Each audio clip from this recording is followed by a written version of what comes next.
നമസ്കാരം. വീണ്ടും ഫത്വ വന്നിട്ടുണ്ട്, വിലക്ക് വന്നിട്ടുണ്ട്. ഫുട്ബോൾ കാണാൻ പോയവർക്ക് നരകത്തിലെ തീക്കൊള്ളികൾ, വിറകോളികളോ മറ്റോ ആകാം. അവർക്ക് സ്വർഗമില്ല. അബ്ദുസമ്മദ് പൂക്കോട്ടൂർ എന്ന വിദ്വാനാണിത് പറഞ്ഞിട്ടുള്ളത്. വലിയൊരു ഫ്ലെക്സുകൾ വയ്ക്കുന്നുണ്ട്, അതിനൊരുപാട് പൈസ ചിലവാക്കുന്നുണ്ട്. ആരാധനയ്ക്കർഹൻ അള്ളാഹു മാത്രം എന്നിരിക്കെ ആരാധ്യനായിട്ടുള്ള മെസ്സി എന്ന് എഴുതി വച്ചിരിക്കുകയാണ് പലയിടത്തും. സഹിക്കാൻ കഴിയുന്നല്ല കേട്ടോ.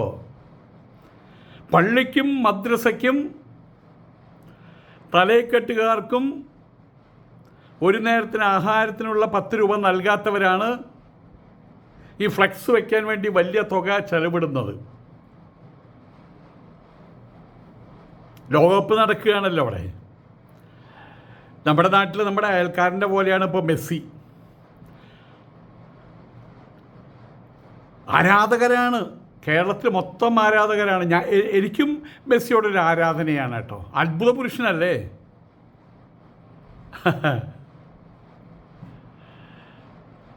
ലോകകപ്പ് ആവേശം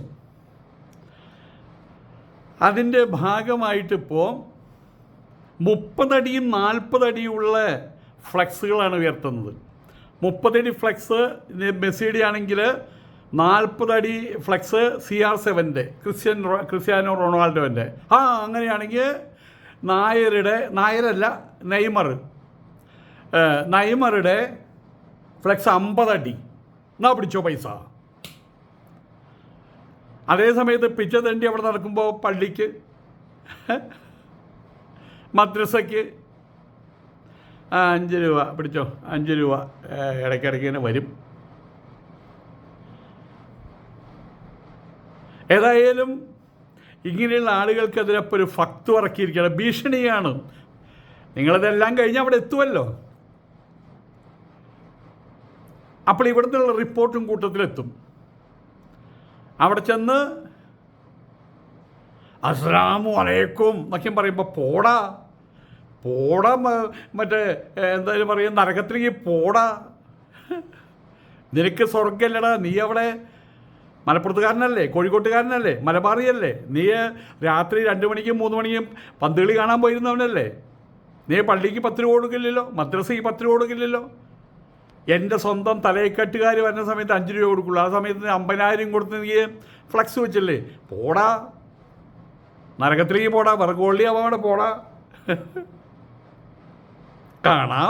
കാണാം എന്ന രീതിയിൽ രൂക്ഷമായിട്ടുള്ള ഭീഷണമായിട്ടുള്ള വിമർശനവുമായിട്ട് SYS സെക്രട്ടറി അബ്ദുസമ്മദ് പൂക്കോട്ടൂർ ഇറങ്ങിയിരിക്കുക. യൂറോപ്പ് രാജ്യങ്ങളിൽ പോലും ഇങ്ങനെ ഭ്രാന്തില്ലെന്നാണ് പറഞ്ഞത്. ആര് പറഞ്ഞു? അവിടെ ഭ്രാന്തില്ലാണ്ട് ഇങ്ങനത്തെ പദ്ധതികളി ഉണ്ടാവുമോ? അവിടെ ഫ്ലെക്സ് അല്ല അവിടെ. കാരണം നമ്മളവിടുത്തെ പോലെ ജനക്കൂട്ടം കൂടി നിൽക്കുന്ന കവലകളൊന്നും അവിടെ ഇല്ല. ഇവിടെ 10,000 ചെലവഴിക്കുമ്പോൾ അവിടെ കോടികളാണ് ചെലവഴിക്കുന്നത്. അവിടെ ആകാശത്തൊക്കെയാണ് മെസ്സി വിടരുക. ഡ്രോൺ കൊണ്ട് മെസ്സിയുടെ ചിത്രം. ഇവിടെ ഫ്ലെക്സ് എത്ര നമുക്കത്രേ ആയിട്ടുള്ളൂ. അപ്പോൾ ഇവിടെ ഫ്ലെക്സ് മാത്രമേ ഉള്ളതുകൊണ്ട് ഫ്ലെക്സ് ഭ്രാന്ത്. മുസ്ലിം ഭൂരിപക്ഷ പ്രദേശങ്ങളിലാണ് ഇത്തരം പ്രവണതകൾ കൂടുതൽ കണ്ടുവരുന്നത്. മുസ്ലിം ഭൂരിപക്ഷ സ്ഥലത്ത് എല്ലായിടത്തും ഉണ്ടത്. ഇപ്പം ഞാൻ താമസിക്കുന്നിടത്ത് മുസ്ലിങ്ങളൊന്നുമില്ല. അവിടെയുണ്ട് രാത്രി പടക്കം പൊട്ടിക്കലും.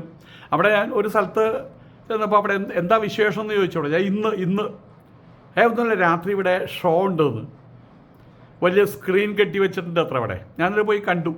അവളിപ്പിള്ളേരോട് സ്വാമി വരൂ വന്നിരിക്കേ നൈറ്റിൽ വന്നിരിക്കേ, ടീ ഇതെല്ലാം ഇരിക്കുന്നതെന്ന്, മറ്റേ ടീ ബിസ്ക്കറ്റെല്ലാം കിടക്കും, വന്നിരിക്കേ. ഞാൻ പറഞ്ഞു വരാമെന്ന്. രാത്രി 2 മണി 3 മണിക്ക് ആര് പോകാൻ. അപ്പം എല്ലായിടത്തും ഉണ്ട്. സ്വന്തം മഹല്ല് അവിടുത്തെ പള്ളിക്കോ മദ്രസയ്ക്കോ വേണ്ടി 10 രൂപ പോലും സംഭാവന നൽകാത്തവരാണ് ഈ വക ദൂർത്ത് കാണിക്കുന്നത്. നമ്മളൊരു കാര്യം മനസ്സിലാക്കണം. എപ്പോഴും ഒരു സാധനത്തിന് ഡിമാൻഡ്.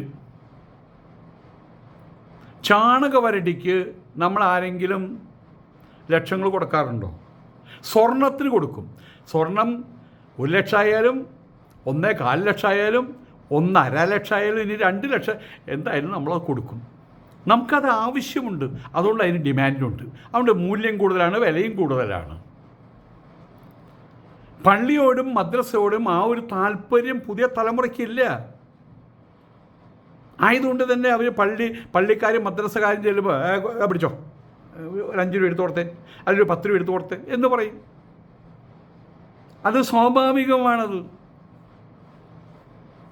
കാരണം ഇഹലോകത്തിലെ സൗഖ്യം അത് നിങ്ങൾ ഒരിക്കൽ പോലും പ്രഖ്യാപിക്കുന്നില്ലല്ലോ. ഇവിടെ മുഴുവൻ ഡു ആൻഡ് ഡോൺസ് ആണ്. അത് പാടില്ല, ഇങ്ങനെ പാടില്ല, അങ്ങനെ പാടില്ല, ഇങ്ങനെ പാടില്ല. എന്താ പാടുള്ളത്? ഇവിടെ കിടന്ന് പള്ളിയിലും മദ്രസയിലും ഇവിടെയുള്ള ഉസ്താദുകാരുടെ മുമ്പിലൊക്കെ കെട്ടിമറിഞ്ഞ് തലകുത്തി മറിഞ്ഞാൽ അവർ പറയുന്ന പോലെ കുരങ്ങൻ കളി കാണിച്ചാൽ അവിടേക്ക് പാസ്പോർട്ട്, അവിടേക്ക് മറ്റെന്തായാലും പറയുക, അവിടേക്ക് ടിക്കറ്റ് കിട്ടും. AC-യിൽ പോയിട്ട് സ്വർഗത്തിൽ പോയിട്ട് ഹൂറിമാരൊപ്പം ഇങ്ങനെ പറഞ്ഞ് പേടിപ്പിക്കലല്ലേ. പണ്ട് ബ്രിട്ടനിൽ കത്തോലിക്ക ആളുകൾ, ആംഗ്ലിക്കനോ കത്തോലിക്ക ആളുകൾ, അവിടെയുള്ള അച്ഛന്മാർ, അവിടെയുള്ള ബിഷപ്പ്മാരോ കർദിനാളന്മാരോ ഇനിയിപ്പോൾ മാർപ്പാപ്പയോ എന്നറിയില്ല, അവർ ഒരു ടോക്കൺ കൊടുക്കും. അത് മറ്റേ 1 രൂപ നാണയത്തിൻ്റെ വലിപ്പമുള്ളൊരു ടോക്കണാണ്. പള്ളിക്കും പട്ടക്കാർക്കും വേണ്ടിയിട്ട് വിടവേല ചെയ്യുന്ന ആളുകൾ ചത്തു പോകുമ്പോൾ കയ്യിൽ വയ്ക്കാൻ. അപ്പം ഇത് ചാവുന്ന സമയത്ത് വിഴുങ്ങുക. അപ്പോൾ അവിടെ ചെല്ലുമ്പോൾ ഇത് കാണും, അവിടുത്തെ ക്യാമറയിൽ കാണും സ്വർഗത്തിലെ. അപ്പോൾ അവർക്ക് സ്വർഗം കിട്ടും. ഇതില്ലാത്തവർക്ക് സ്വർഗം കിട്ടില്ല. അപ്പോൾ വലിയ പണക്കാർക്ക് പൈസ കൊടുത്തത് വാങ്ങിക്കും. ഇങ്ങനെയുള്ള അന്ധവിശ്വാസത്തിനെതിരെ നീങ്ങിയ ആളാണ് മാർട്ടിൻ ലൂതർ. അതൊരു അച്ഛനായിരുന്നു. മാർട്ടിൻ ലൂതർ കിങ് അല്ല കേട്ടോ, അത് അമേരിക്കയിലുള്ള കറുത്ത വർഗ്ഗക്കാർക്ക് വേണ്ടി എനിക്കൊരു വലിയ സ്വപ്നമുണ്ടെന്ന് പറഞ്ഞ ആൾ. അത് മാർട്ടിൻ ലൂതർ കിങ്, അത് വെടിയേറ്റ് മരിച്ചു. ഇത് മാർട്ടിൻ ലൂതർ. അത് വലിയ വിപ്ലവമായി, പ്രശ്നങ്ങളായി. അദ്ദേഹം ഇപ്പോൾ നടമാടുന്ന കാര്യങ്ങളെ പ്രൊട്ടസ്റ്റ് ചെയ്യാൻ തുടങ്ങി.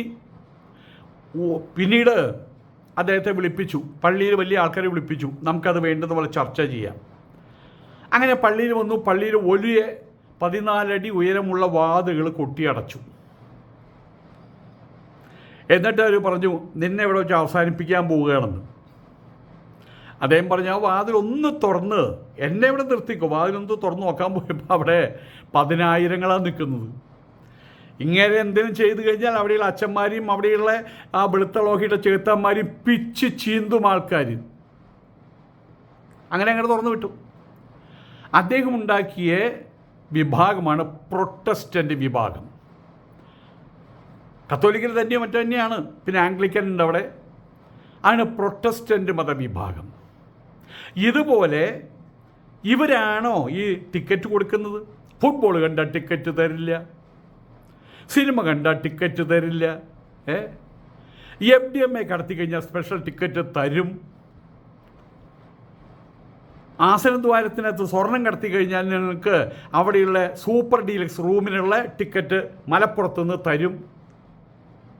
ഇവരാരാധിക്കും പറയാൻ വേണ്ടിയിട്ട്. ഇന്ത്യ ലോകകപ്പിൽ കളിക്കുകയാണെങ്കിൽ ഇറ്റ്സ് ഓക്കെ എന്നാണ് പറയണത്. അവരാരെന്ന് ഖത്തർ കളിക്കുന്നുണ്ട്, അവരാര്? അപ്പോൾ ഇവരല്ലേ പറയുന്നത് ഖത്തർ ഞമ്മടെ ആളുകളാണെന്ന്.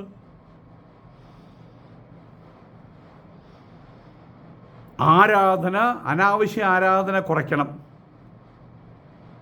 ഇതാണിപ്പോൾ അബ്ദുൽ സമദ് പൂക്കോട്ടൂർ പറയുന്നത്. രാത്രി 5 നേരത്തെ നിസ്കാരം കഴിഞ്ഞപ്പോൾ രാത്രി ഒരു നിസ്കാരമുണ്ട്, അതാണ് തഹജ്ജുദ് നിസ്കാരം. രാത്രി 12 മണിക്കോ മറ്റോ ആണത്. ഇവിടെ ആരും അതൊന്നും ചെയ്യുന്നൊന്നുമില്ല. പക്ഷെ സംസാരിക്കുമ്പോൾ പറയും, ഇപ്പുറത്തെ പാത്തുമ്മ അപ്പുറത്തെ പാത്തുമ്മോട് പറയും പാത്തുമ്മ, എന്നിട്ട് പറയും ഞാൻ നിത്യം തഹജ്ജുദ് നമസ്കരിക്കാറുണ്ടെന്ന്. ഇവർ രാത്രി 12 മണി 1 മണിക്ക് മൂത്രം ഒഴിക്കാൻ പോകുന്ന സമയത്ത് അപ്പുറത്തുള്ള ലൈറ്റൊക്കെ ഇടുവർ. എന്നിട്ട് ബാത്റൂമിലെ പൈപ്പ് തുറന്നു വയ്ക്കും, എന്നിട്ട് പോയിട്ട് കിടന്നുറങ്ങും. അപ്പം എല്ലാവരും ധരിക്കും എന്താ തഹജ്ജുദ് നമസ്കാരം. അവർക്ക് നേരിട്ടാണ് ഡീലക്സ് ഫ്ലൈറ്റിൽ, അവിടെ ചെന്നാലും ഡീലക്സ് റൂം. തഹജ്ജുദ് നിസ്കരിക്കാൻ എഴുന്നേൽക്കാത്ത ആൾക്കാർ പോലും 3 മണിയാകുമ്പോഴേക്കും പിള്ളേർ എഴുന്നേറ്റു. ആ സമയത്ത് സ്വന്തം വാപ്പ അങ്ങേർക്ക് എന്തെങ്കിലും ഹൃദയവേദന ഉണ്ടായ സമയത്ത്, മോനെ ഒന്ന് എഴുന്നേൽക്കട, വാപ്പയെ നമുക്ക് ആശുപത്രിയിൽ കൊണ്ടുപോകാം, ഒന്ന് എഴുന്നേൽക്കട, ഒന്ന് എഴുന്നേൽക്കട, ഒന്ന് എഴുന്നേൽക്ക. കാലത്ത് നേരം എടുത്തിട്ട് പോകാം, അവിടെ ഡോക്ടർമാരൊന്നും ഉണ്ടാവില്ല.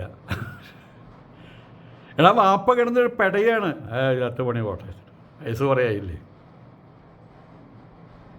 അതേ സമയത്ത് ലോകകപ്പ് 3 മണിയാവുന്ന സമയത്ത് നല്ല കൂർക്കം വലിച്ചുറങ്ങുന്ന അയാൾ പെട്ടെന്ന് ഞെട്ടി ഉണർന്നു. കാരണം അതവൻ്റെ മനസ്സിലുണ്ട്. മനസ്സിലേക്കൊന്നും കുത്തിക്കയറ്റാൻ പറ്റില്ല. പ്രേമമാകട്ടെ, പ്രണയമാകട്ടെ, ആരാധനയാകട്ടെ, ഇതൊന്നും മറ്റുള്ളതൊന്നും കുത്തിക്കയറ്റാൻ പറ്റിയ സാധനങ്ങളല്ല. വിഷം കുത്തിക്കയറ്റാം, മറ്റൊരാളുടെ ചോര എടുത്ത് ഓപ്പോസിറ്റ് കുത്തിക്കയറ്റാം, ഇവിടുന്ന് തൊലി എടുത്ത് ഇവിടെ കൊണ്ടുവയ്ക്കാം. പക്ഷേ സ്നേഹം കുത്തിക്കയറ്റാൻ പറ്റില്ല, ആഭിമുഖ്യം കുത്തിക്കയറ്റാൻ പറ്റില്ല. കുട്ടികൾക്കതാണ് ഇഷ്ടം. കുട്ടികൾ മാത്രമൊന്നുമല്ല, ആബാലവൃദ്ധം എന്ന് പറഞ്ഞാൽ ഞാൻ കണ്ടല്ലോ ഇവിടെ മലപ്പുറം ഭാഗത്തേക്കും. മെസ്സിയോട് കളിച്ച കളി പഠിച്ചിട്ടാ നിന്റെ ദൈവമൊന്നല്ല മെസ്സി എന്നൊക്കെ പ്രായം ചെന്ന ആള് അമ്മൂമ്മമാർ വരെ. മാധ്യമങ്ങളിത് കുട്ടികളുടെ മനസ്സിലേക്ക് അടിച്ച് കയറ്റുകയാണ്. മാധ്യമങ്ങൾ പിന്നെ ആർക്കും വേണ്ടാത്ത കാര്യങ്ങൾ പറഞ്ഞിട്ട് അവർ റേറ്റിംഗ് കുറയ്ക്കാൻ നോക്കൂ. അവർ പൂക്കൂട്ടൂരെ അവർ സെൻസേഷൻസാണ് അവർ പറയുക. അതങ്ങനെയാണ്. നിങ്ങളുടെ പത്രങ്ങളിൽ ആദ്യത്തെ പേജിൽ ഖുർആൻ വചനങ്ങളും അതിൻ്റെ അർത്ഥവും നിങ്ങളൊരു 10 ദിവസം നിങ്ങൾ കൊടുത്തു നോക്ക്. മരണവിവരങ്ങൾ, കൊലപാതക വിവരങ്ങൾ, കവർച്ചകൾ, ബലാത്സംഗങ്ങൾ, ഇതൊന്നും ഞങ്ങൾ കൊടുക്കില്ല. ആ പത്രം നിങ്ങൾക്ക് കേരളത്തിൽ കാസർഗോഡ് മുതൽ കന്യാകുമാരി വരെ നിങ്ങൾ നടന്നാൽ 100 കോപ്പിയാണ് ചിലവാകുക. ആയതുകൊണ്ട് തന്നെ മാധ്യമങ്ങൾ സെൻസേഷൻസാണ്. നിങ്ങളിതിന് പൈസ ഉണ്ടെങ്കിൽ എന്ത് ചെയ്യണം? അത് ഞങ്ങൾക്ക് തരണം. അതാണ് സംഭവം. അതാണ് 10 രൂപ അള്ളാഹു തന്നിട്ടുണ്ടെങ്കിൽ അതെടുത്ത് ഞങ്ങളെപ്പോലുള്ള പാവപ്പെട്ടവർക്ക് തരണം. പണം ദൂർത്തടിക്കുന്നവർ പിശാചിൻ്റെ സഹോദരന്മാരാണത്രേ എന്ന് ഖുർആനിൽ പറയുന്നുണ്ട്.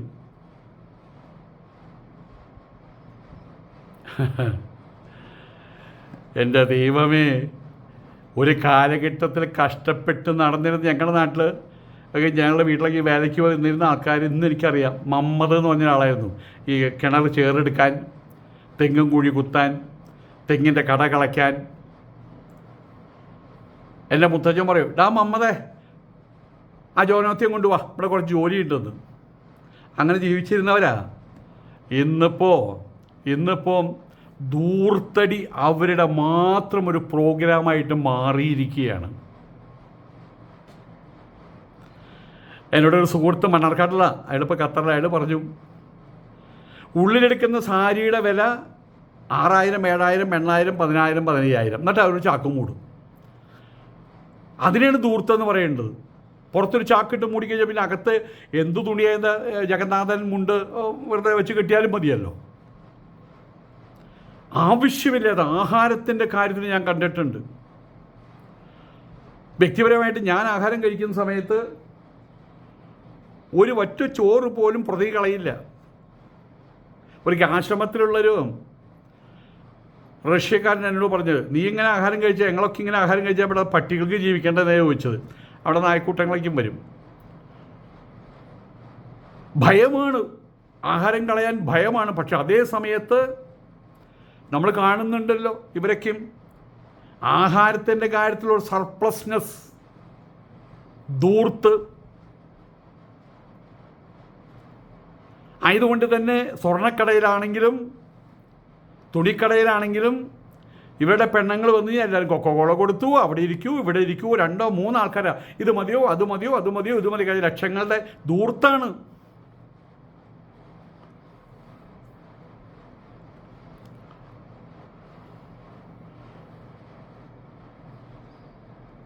ഫ്ലക്സ് വെച്ച കുട്ടികളെ, ഫ്ലക്സ് വെച്ച കുട്ടികളുടെ വീട്ടിലേക്കും പട്ടിണിയാണ് അത്രേ. ഇതാരും അതൊക്കെയും പറഞ്ഞ് പേടിപ്പിക്കുന്നത്, ആരും അത് പറഞ്ഞ് വിശ്വസിപ്പിക്കുന്നത്. 3-4 പെണ്ണുങ്ങളെ കെട്ടിക്കാനുണ്ട്, ആധാരമൊക്കെ പണയത്തിലാണ്, കൂലിപ്പണിയെടുത്ത് കഷ്ടപ്പെട്ടിട്ടാണ് അവൻ ഫ്ലക്സ് വയ്ക്കുന്നത്. ആയിക്കോട്ടെന്നേ, അത് അവരുടെ ഇഷ്ടമല്ലേ. കൂലിപ്പണിയെടുത്ത് കഷ്ടപ്പെട്ടിട്ട് കിട്ടുന്ന പൈസ അമ്മയ്ക്ക് അച്ഛനും മരുന്ന് വാങ്ങിക്കില്ല, അവൻ പോയിട്ട് കള്ളു കുടിക്കും, അത് അവരുടെ ഇഷ്ടമാണ്. ഇവിടെ നിയമമില്ല, അത് തടയാൻ ഇവിടെ നിയമമില്ല വാസ്തവത്തിൽ. ഹേ കോയ സാഹിബേ, നിങ്ങൾ ഈ തിന്നുന്നതിലും മുള്ളുന്നതിലും തൂറുന്നതിലും ഒക്കെ മതം മാത്രം നോക്കാതെടോ. പുതിയ കുട്ടികളാണ് ലോകത്തിലുള്ളത്. ഇത് പുതിയ ലോകമാണ്. അവിടെ പുതിയ വൈബുകളുണ്ട്. നിങ്ങൾ ഈ പറയുന്നതിന് കുട്ടികൾ പറയും അത് തന്ത വൈബ്, അത് തന്ത വൈബ് എന്ന് പറഞ്ഞ് കളിയാക്കും, അത്രയേ ഉള്ളൂ. ആ പുതിയ ജെൻസി പിള്ളേർ പുതിയ വൈബുകളുമായിട്ട് അവരങ്ങനെ ജീവിക്കട്ടെ. അവരെ തിരിച്ചു പിടിക്കാൻ നിങ്ങൾക്ക് കഴിയില്ല. അനാവശ്യമായിട്ട് ക്ലാഷ് ഉണ്ടാക്കൽ മാത്രമായിരിക്കും എൻ്റെ ഗുണം. നിങ്ങൾ പോയിട്ട് ആ പയ്യൻ്റെ കാര്യം വീട്ടിൽ പോയി പറയും. ആ പയ്യൻ വീട്ടിലെത്തുമ്പോൾ നിന്നോട് ഉസ്താദ് പറഞ്ഞില്ലേ അവിടെ കളി കാണരുതെന്ന്, അമ്മ ഒന്ന് പോകാൻ നോക്കിയേ, വാപ്പൊന്ന് പോകാൻ നോക്കിയേ. അതിൻ്റെ പേരിൽ അവിടെ നീ നേരെയാവില്ല, നീ വിറകോള്ളിയാവാൻ പോണതാ. എന്തിനാണ് ഈ വീടിനകത്ത് ഏട്ടൻകോലിടുന്നത്? പള്ളി വേറെ പള്ളിക്കൂടം വേറെ എന്നുള്ള കാര്യം കൃത്യമായിട്ട് ഹൃദിസ്ഥമാക്കി കഴിഞ്ഞു പുതിയ തലമുറ ജെൻസി. നിങ്ങളും പോയിട്ട് അവരൊപ്പം കൂടിയിട്ട് ആ തരത്തിലുള്ള ബോധത്തിലേക്കൊന്ന് കടന്നു ചെല്ല്. കോയ സാഹിബേ, അവരെ ഉപദേശിക്കേണ്ട. ചത്തു കഴിഞ്ഞിട്ട് എവിടെ പോകും എന്നൊന്നും പറഞ്ഞവരെ ഭീഷണിപ്പെടുത്തിയിട്ടും കാര്യമില്ല.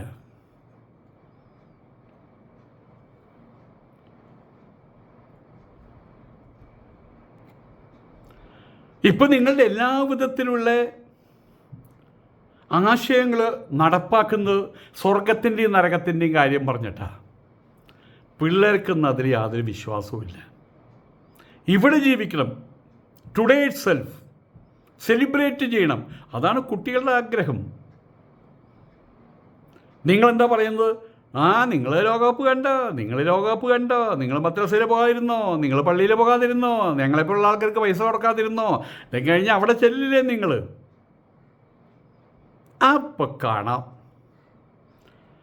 നിങ്ങളെ ഈ വഴിക്ക് കടത്തിവിടാതെ ആ വഴിക്ക് കടത്തിവിടേത് നരകത്തിൻ്റെ വഴിയിലേക്ക്.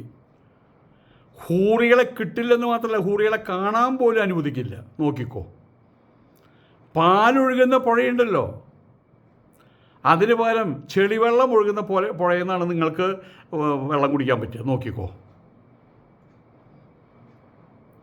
ലോകകപ്പ് കാണാത്തവർക്ക് അവിടെ AC റൂമാണ്, 4 കിലോമീറ്റർ നീളമുള്ള മുറികളാണ്. നമ്മുടെ സെലിം ഗോയൽ പറഞ്ഞ പോലെ നടന്ന് തൂറാം, മൂത്രമൊഴിക്കാം, അങ്ങനെയുള്ള മുറികളാണ്. അതേ സമയത്ത് ലോകകപ്പ് കണ്ടവർ അവർക്ക് കിട്ടാൻ പോകുന്ന കുംഭീഭാഗം നരകം, വൈതരണിപ്പുഴ കടന്നിട്ട്. പൊക്കോ, പോടാ പുല്ലേ, ലോകകപ്പ് കാണാൻ പൊക്കോ, ഇത് കഴിഞ്ഞ് ചത്തട്ട് അവിടെ പോവില്ലേ? അന്ന് നിന്നേക്ക് നോക്കി ഞങ്ങൾ സ്വർഗത്തിലെ മട്ടുപ്പാവിലിരുന്ന് എന്ന് ചിരിക്കും കേട്ടാ. നീകയുടെ പാമ്പിൻ്റെയും പ്രാണികളുടെയും നരകത്തിയിൽ കിടന്നിട്ട് ഇങ്ങനെ വെന്തുരുക്കുമ്പോൾ ഞങ്ങളിവിടെ നിന്ന് എന്ന് പറഞ്ഞ് ചിരിക്കും കേട്ടാ. ഇതൊക്കെ ഒന്ന് പറഞ്ഞു കൊടുക്ക് കോയ സാഹേബേ കുട്ടികൾക്ക്. പിന്നെ വേറൊരു കാര്യമുണ്ട്, മെസ്സി നല്ല തുടുത്ത് വെളുത്തിട്ടുള്ള പയ്യനാണേ, ചുവപ്പ് കളറാണ് അവൻ്റെ തുടകളൊക്കെ. ആ മെസ്സിയുടെ ബലിഷ്ടമുള്ള വടിവത്തോ തുട കണ്ടിട്ട് അർമാദിക്കുന്ന പെൺകുട്ടികൾ മാത്രമല്ല പെണ്ണുങ്ങൾ, മുത്തശ്ശിമാരടക്കം ഉണ്ട് കേട്ടോ കോയ സാഹിബേ. അവർക്കും കൂടി ഒരു മുന്നറിയിപ്പ് ഭീഷണി കൊടുക്കാമായിരുന്നു. അതിലൊരുത്തി പറഞ്ഞതെന്താ അറിയോ, ഞാൻ നല്ലൊരു വീഡിയോയിൽ കണ്ടതാ. മെസ്സിയുടെ തുടകൾ കണ്ട് ആനന്ദിച്ചിട്ട് ചത്തു കഴിഞ്ഞ ശേഷം നരകത്തിലാണ് പോണത്, അങ്ങോട്ട് പോട്ടെ, ഞങ്ങൾക്ക് വലുത് മെസ്സിയാണെന്ന്. നിങ്ങൾക്ക് പന്ത് കളി ഹറാമാണ്, ക്രിക്കറ്റ് ഹറാമാണ്, ടെന്നീസ് ഹറാമാണ്, സംഗീതം ഹറാമാണ്, നാണാവിൽ ഇതൊക്കെ പറഞ്ഞ് നടക്കാൻ. ലോകം മാറി, കുട്ടികളും മാറി. ഇത് 2026, 1400 വർഷങ്ങൾക്ക് മുമ്പുള്ള കഥകളൊന്നും എഴുന്നള്ളിക്കാതെടോ. കഞ്ചാവ് കടത്ത് ഹറാമല്ല അല്ലേ, MDMA കടത്ത് ഹറാമല്ല, സ്വർണ്ണക്കടത്ത് ഹറാമല്ല, മലദ്വാരത്തിനകത്ത് കയറ്റി വെച്ചിട്ടേ. രാഷ്ട്രീയം ഹറാമല്ല. തെരഞ്ഞെടുപ്പിൽ പെണ്ണുങ്ങൾ മത്സരിക്കുന്നത് ഹറാമല്ല. സത്യപ്രതിജ്ഞ വരുന്ന സമയത്ത് അള്ളാഹുവിനെ മാറ്റി നിർത്തുന്നത് ഹറാമല്ല. ടർക്കിത്തൊപ്പി ഊരി കാക്കൂട്ട് തിരികെ വയ്ക്കുന്നതും ഹറാമല്ല. RSSനെ മനസ്സുകൊണ്ട് പ്രേമിക്കുന്നതും ഹറാമല്ല. ഇനി നിങ്ങൾ പറയും ജയ് ശ്രീറാം, അതും ഹറാമല്ലെന്ന് നിങ്ങൾ പറയും. 4 എണ്ണത്തിനെ കെട്ടുന്നതും 40 എണ്ണത്തിനെ നിർമ്മിക്കുന്നതും നമുക്ക് ഹലാലാണ്. കഷ്ടം കുഷ്ടം എന്നൊക്കെ പറയാനുള്ളൂ. നമുക്ക് വേണ്ടുന്നത് കുറേ മദ്രസ പൊട്ടന്മാരെ, പിന്നെ കുറേ ചാക്ക് മൂടി പെണ്ണുങ്ങളെ. അത്രയായി കഴിഞ്ഞാൽ സന്തോഷം. കോയയ്ക്ക് ഇമ്മണി വലിയ സന്തോഷം. അത് കിട്ടാത്തതിൻ്റെ വിഷമല്ലേ ഇപ്പം ഈ ഫുട്ബോളിനെതിരെ പറഞ്ഞിട്ട് നിങ്ങളുടെ വിഷമല്ലേ തീർത്തുകൊണ്ടിരിക്കുന്നത്.